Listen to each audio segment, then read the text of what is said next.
my last videos, it was the fir tree with the Y in it. Why, I don't know. The saw was kind of bogging out. It might have been because it was really cold up there. I decided to do a little bit of regular scheduled maintenance. For me, it's more of an irregular schedule. I cleaned the air filter, and normally when I clean the air filter, like lots of people, I use like maybe a toothbrush and I kind of soak it in gas. That way's lame. I found a new way. There's half the air filter.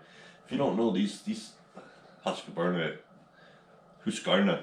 air filters, they come apart. So, but anyways, throttle body clean, done, and doesn't stink up your house. It's just a quick little tip. Now, I had a few comments, and well, I knew I was going to get these type of comments.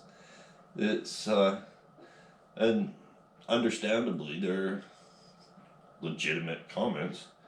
One of them was I had mentioned that it was cold out, and somebody said, well, why didn't you do it in the summer? Well, you don't want to take a saw up here in the bush in BC in the summer, especially in the Okanagan. It's too hot, it doesn't rain, it's a fire hazard. Not to mention, you don't really want to cut down trees when your cold days are 40 Celsius. What's that in Fahrenheit? Whatever that is. Hot. And then you have spring and fall. Well, both spring and fall are muddy.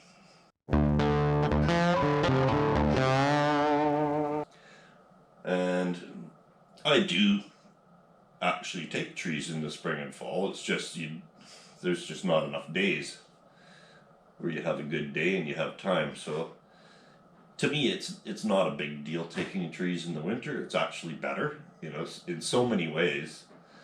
And one of them is, if you've used a chainsaw at all, you know how chains don't like mud and dirt? Well, you totally avoid that when you go up when there's a bit of snow on the ground and the ground's frozen. The snow kind of gives you a buffer zone between the planet and what you're cutting. So less chances that you're gonna hit the ground. It only takes once to hit the ground and your saw is become a butter knife.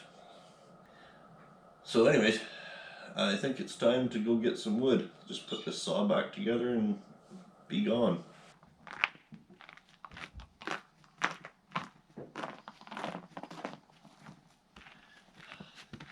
When it comes to getting firewood, there's as many different opinions as there are trees in the forest.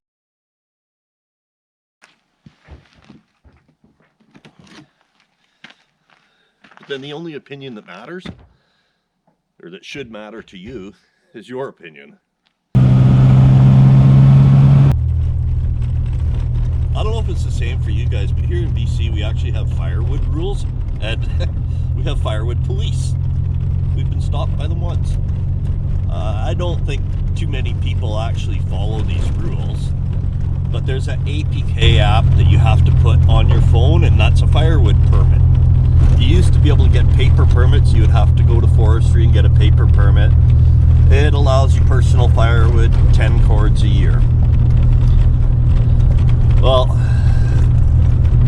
there's a bunch of different rules. I kind of skimmed over it and read some of them. And like one of them is you have to carry water, like a gallon of water or something, not to drink, but to put fires out with. And one of them is you can't take any cedar out of the bushes. At one time you were allowed to, only to a certain length. So that's like 21 inches long, no longer. because years ago here, there was little camps set up hidden in the bushes, kind of like stills in the States. And these little camps, guys would go in and they would cut cedar and they would make shakes and sell the shakes for roofing.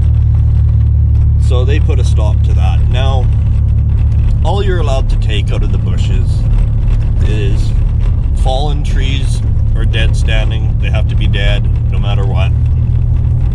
You can't take over a certain length because they don't want you to take it home and mill it. Let me know in the comments if you have rules like that.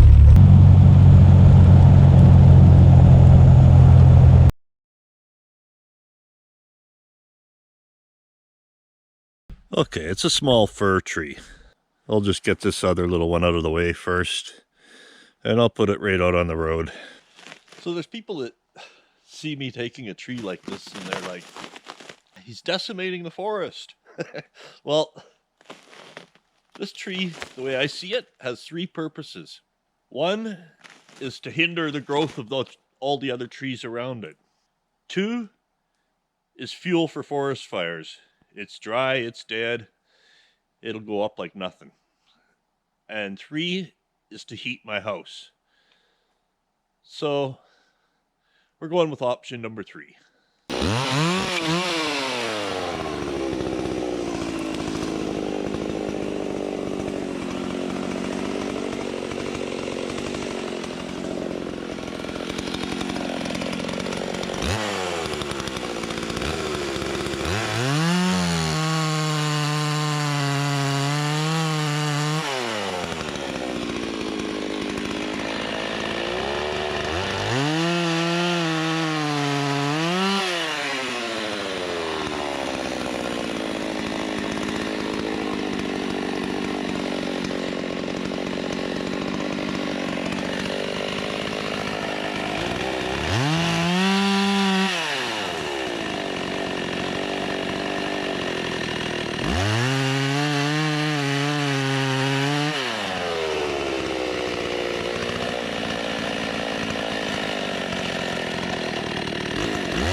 This is all wrong. How dare you? Okay, we can make quick work of this.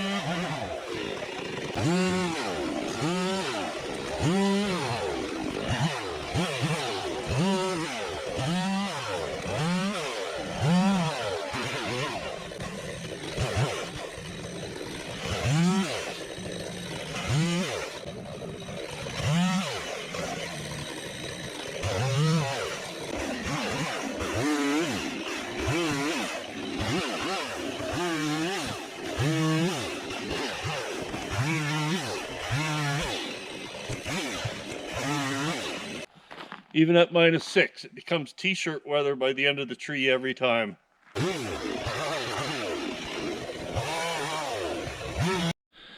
And no mess. Just a little bit of toaster leavings.